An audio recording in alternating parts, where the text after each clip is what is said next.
Long before modern borders, the land of Palestine was home to the Canaanites, an ancient people who built thriving communities and traded across the region, laying the foundation of its rich cultural legacy.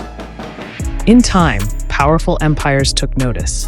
The Egyptians ruled over Canaan, leaving their mark through temples, trade, and the first signs of imperial influence. Jerusalem rose as a spiritual and cultural heart of the region.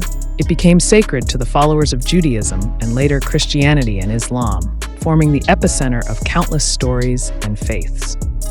Under Roman rule, Judea saw both growth and unrest. After revolts by the Jewish people, Rome renamed the land Palestina, a name that would echo through history. In the 7th century, Muslim armies entered Jerusalem peacefully, ushering in centuries of Islamic rule. The city remained a symbol of coexistence and faith. During the Islamic Golden Age, Palestine became a center of learning and culture. Scholars, poets, and architects flourished under the Umayyads and Abbasids. From the 16th century, Palestine was part of the Ottoman Empire.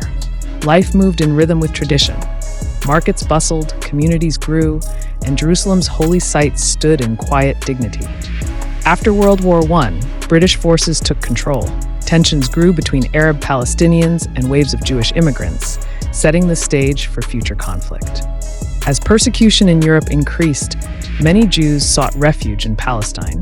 Their arrival sparked both hope and fear, as communities struggled to coexist. In 1948, the State of Israel was declared.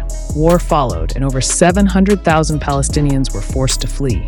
This moment, known as the Nakba, or catastrophe, forever altered the Palestinian identity. Displaced families found shelter in refugee camps, often for generations. Despite hardship, they carried on with dignity, keeping alive memories of lost homes.